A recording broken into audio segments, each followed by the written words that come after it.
Yo, YouTube, what's up with your boy, Sports and Fitness Rants? I'm back, guys. Click that like button. Subscribe to my channel. What's up, y'all? Welcome back, guys.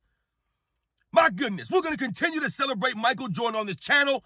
We're going to tell the truth about this man, put his career in perspective. We're going to stop the lies and all the nonsense that people say, man. It's just ridiculous, things that people make up over the last several years here. And in this video, man, I want to do a video that was inspired by one of my subscribers. Shout out to Arson on the track, man. Arson on the track. I hope you're really not burning down these tracks. I hope it's talking about beats and rapping tracks and not the subway tracks. But shout out to Arson on the track. We were talking, he sent a comment on one of my videos, and we're going to talk about how Michael Jordan always made the right play, right? We've heard that often, especially as it relates to a LeBron James, right? More recently, they'll talk about how LeBron James always makes a quote-unquote right play. We're going to talk about that compared to a Michael Jordan, guys. And you guys know what to do. Turn the volume all the way up. Hit that play button. Listen to the information I have for you guys, man. Remember, these videos are for educational purposes. And let's roll.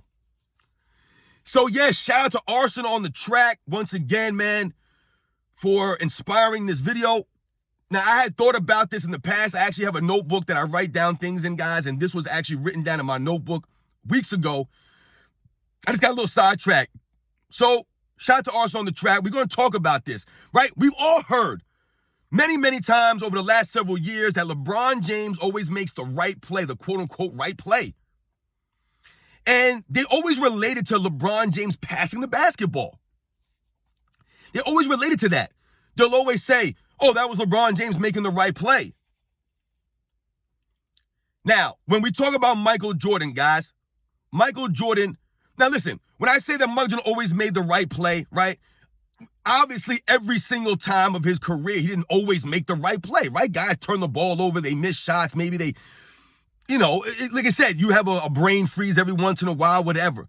So then, no, not 100% of the time. But most of the time, guys, you guys know, Michael Jordan was always making the right play out there.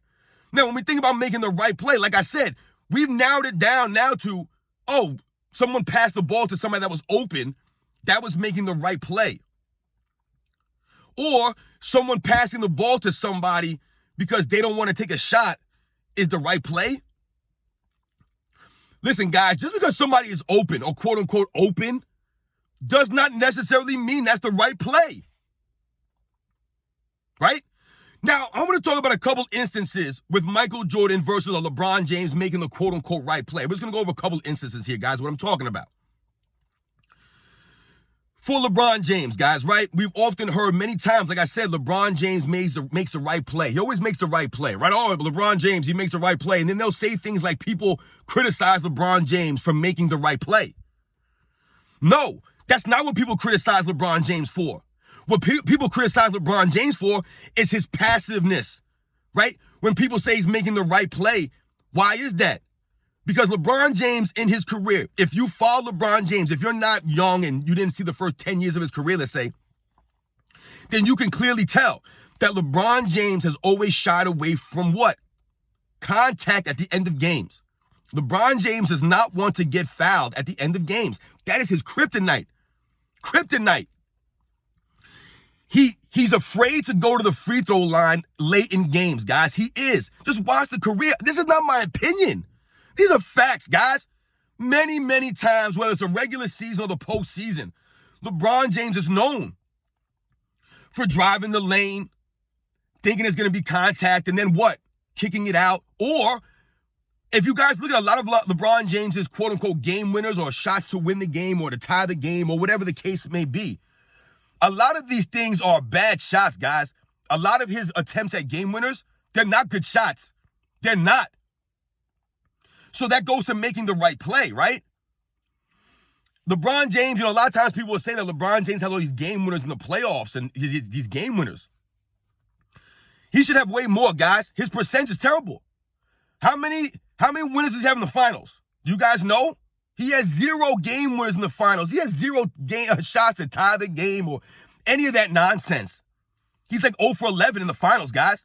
0 for 11 or whatever it is. Never made a shot. Think about it. What's LeBron James' claim to fame in the finals? That block on Andre Iguodala? That's his moment in the finals? So when people say making the right play, LeBron James' shots to end games or to tie the game when the shot clock's running low at the end of the game, the clock's running down, he doesn't make the right play. He takes terrible shots, which is why he misses most of them. They're not great shots. They're fadeaway threes or they're these three-point attempts, standing there like he's this great jump shooter. LeBron James' greatest ability, his greatest strength is driving the lane hard. That's his greatest strength. Putting his shoulder into people, barreling into them, and finishing down under the rim. That's his greatest strength, guys. But what happens at the end of games? His greatest strength becomes a weakness, a liability for him because he don't want to go down there. And what am I talking about, guys? I'm going to give you guys two examples of some recent NBA Finals, guys. We're going to talk about the 2017 NBA Finals. I believe it was Game 3, guys. This is off the top of my head, guys. I'm thinking about this stuff. Game 3, 2007 NBA Finals. Now, a lot of people will lead you to believe that the Cavaliers had no chance in that Finals. No chance. That LeBron James playing against a super team of Steph Curry, Kevin Durant, and that the Cleveland Cavaliers didn't have a shot in the 2017 NBA Finals. However, guys, if you look at the game, if you watch the games, and if you look at the teams, the players on the court, the Cavaliers had a formidable roster. They did. They beat the Warriors a year before. Granted, there were some ins and outs there. Kevin Durant was not there. Steph Curry was a little banged up. Draymond Green got suspended. Andrew Bogut went down. We get all those things, man. But we could talk about these things, injuries and such, in all kinds of finals, right? The 2015 NBA Finals, right? Kyrie went down. Kevin Love went down, right? So we can always make excuses or point the finger at something or a reason why someone didn't win a championship or why a team lost this game and that. Injuries and stuff like that, no excuses, guys. So when we think about 2017 NBA Finals, the Cavaliers had a legit shot to win that finals. Were they the favorites? I don't know. I think they were the preseason favorites, but I'm not sure, guys, right?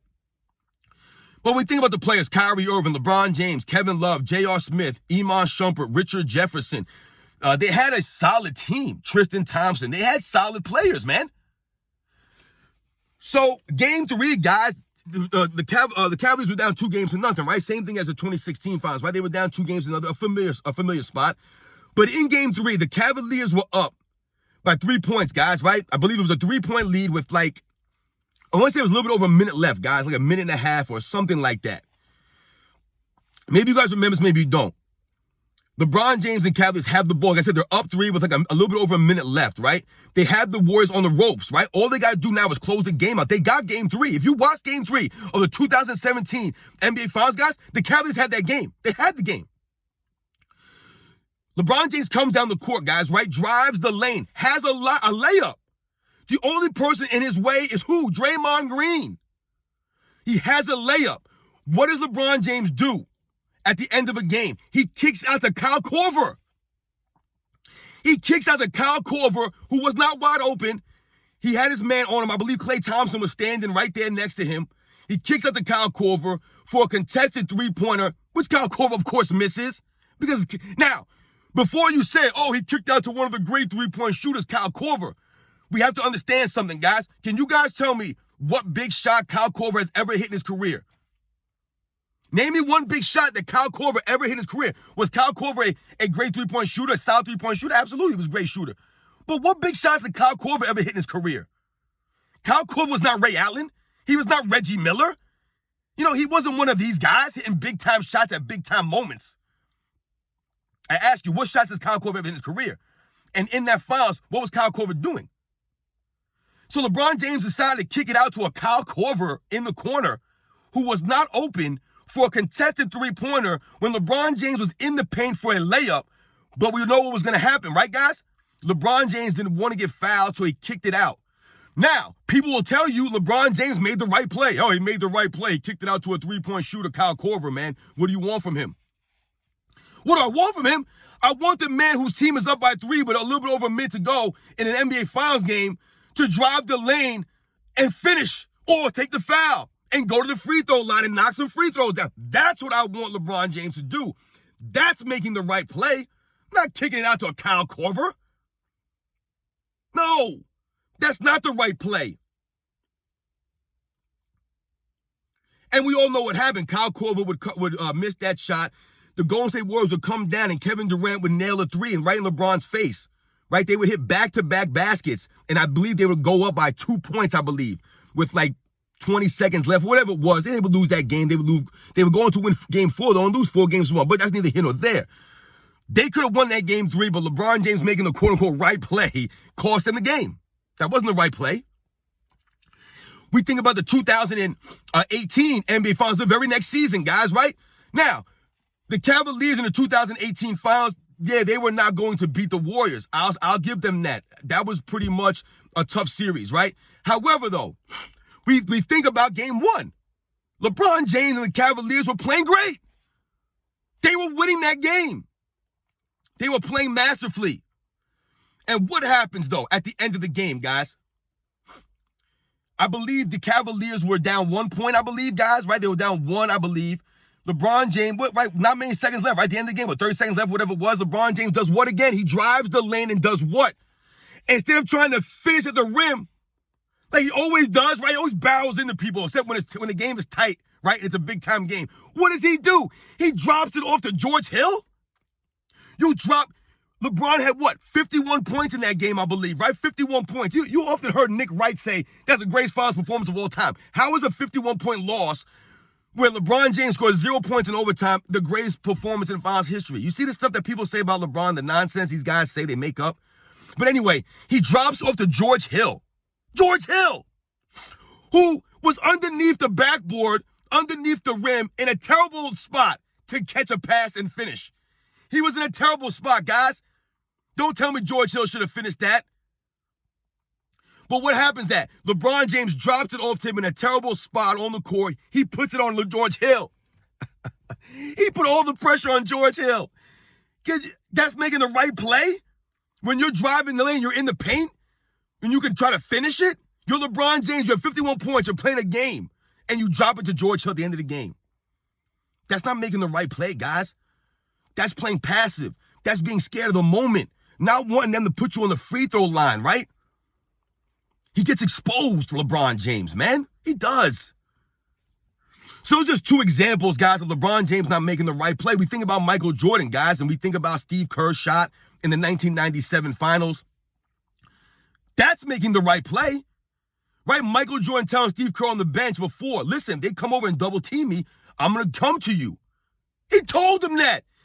The IQ of Michael Jordan, understanding, right? Understanding what the Utah Jazz were probably going to do, how it was going to play out, and what he was going to do to counteract that. That's making the right play. Michael Jordan getting double teamed, right, on the perimeter, kicking it out to a Steve Kerr, kicking it to a Steve Kerr at the free throw line, who was wide open. He was wide open. It wasn't Kyle Korver taking a contested shot. It wasn't George Hill underneath the rim. It was Steve Kerr from the free throw line. Not from 3, from the free throw line. That's the key there also, guys.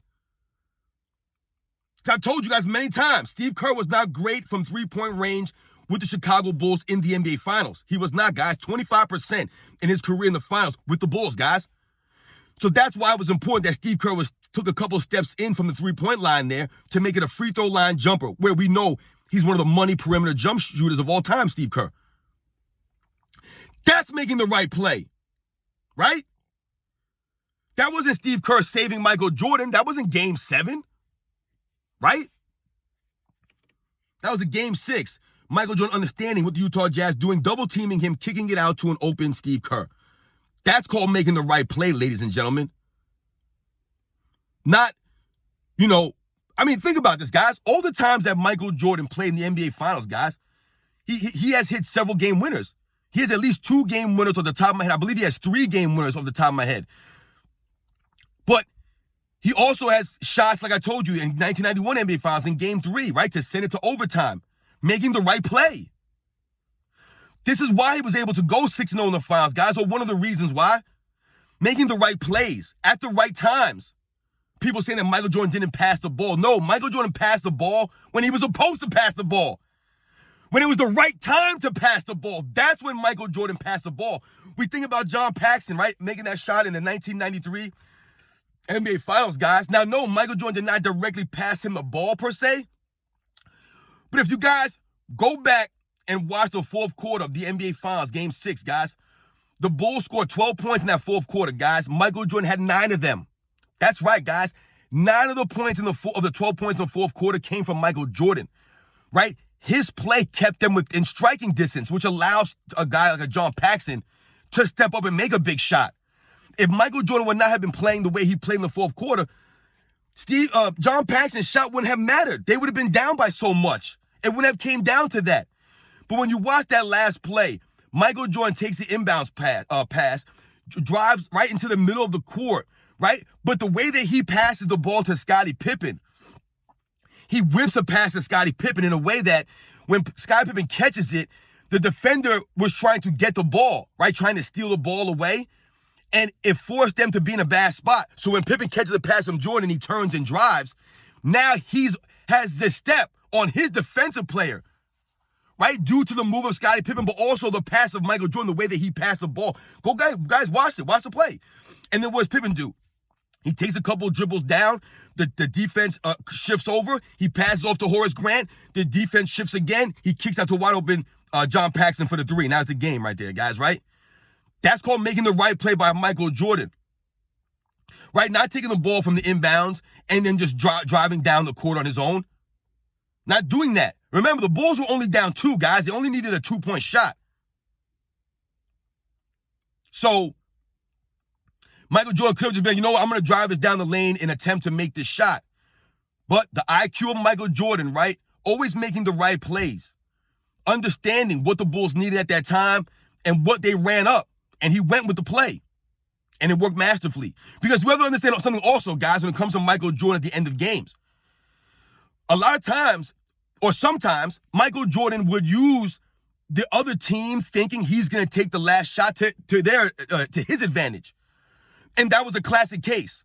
I guarantee you a lot of people thought that Michael Jordan was going to take that last shot in Game 6 in the 93 Finals, guys. So when they started to pass the ball around, you could tell the Phoenix Suns were completely thrown off. They didn't know what was going on. They expected Michael Jordan to drive the lane hard, right? The man had been put on a show the entire finals.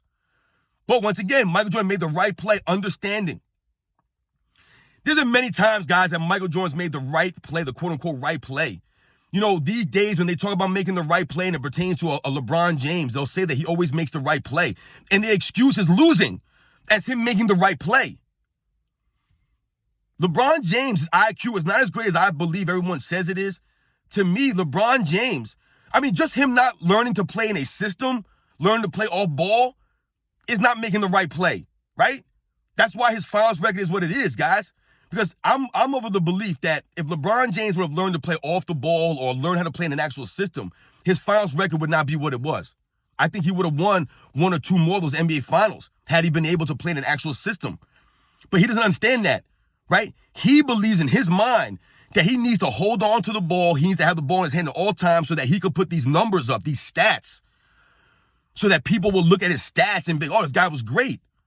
But he didn't win much. And they always make excuses for him by making the right play. Oh, it was George Hill's fault, or it was Kyle Korver's fault, or it's J.R. Smith's fault. Go back and watch 2016 NBA Finals, guys, Game 7. The Cleveland Cavaliers were down by 7 points at half, guys, at the half. They were down by 7 points at the half. The beginning of the second half, right? The beginning of it, the first seconds of the third quarter, guys, the Cleveland Cavaliers came back and were down by 1 point like that. And you know why that was?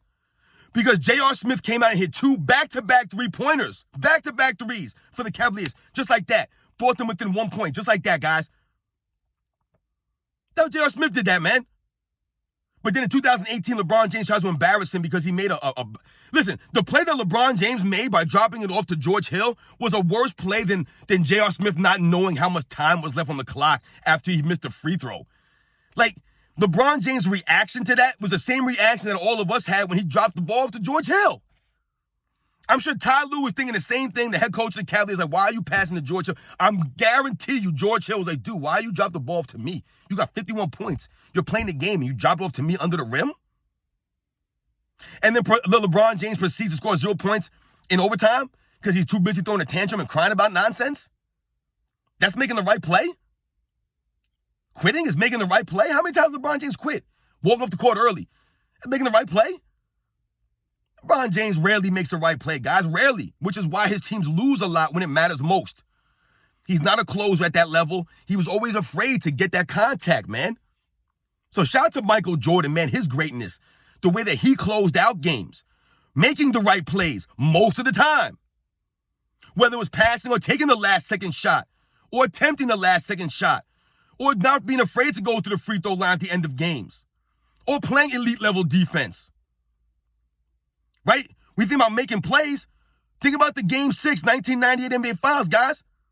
I told you, that's the greatest 3-play sequence I've ever seen in my life. Michael Jordan has to have a quick 2-for-1, score the layup, steal the ball from Karl Malone, right? Excuse me, guys. And then come down and make the jump shot. LeBron James, let's say the Bulls, that was LeBron James, right? And he played for the Bulls, and he had the ball in his hands at the end of the game there. Michael Jordan didn't pass the ball to anybody. No one got the ball. Michael Jordan stole from Karl Malone, picked the ball up, and dribbled down court methodically, waiting for his moment. He knew what he was going to do. LeBron James, to me, seems like he knows what he's going to do, which is why I say he takes bad shots at the end of games a lot of times, right? A lot of these shots are bad. They're weird shots, running in the corner, fading away, falling backward. I don't know what he's doing. Michael Jordan was always under control, always knew what he was going to do at the end of a game, always making the right play. LeBron James would have taken that ball, probably dribbled down the court, and then kicked out to Dennis Rodman or something. And then expected Dennis Rodman to make the shot to bail him out or something like that. This is what LeBron James does. It's not making the right play because you passed the ball to somebody. Oh, LeBron James is a pass-first player. He likes to get his teammates involved. That's not getting your teammates involved, putting George Hill in that position, putting Kyle Korver in that position when they have never done anything to prove that they were going to be ready for that moment. When you're the leader of the team, you're the guy, and you have a layup attempt. Hope you guys understand what I'm saying. You guys see the difference between making the right plays and really what making the play really is about. It's not about passing the ball or, things like that. It's about making the right play, right? Whether it's shooting the ball or not. I'll catch you guys on the next one.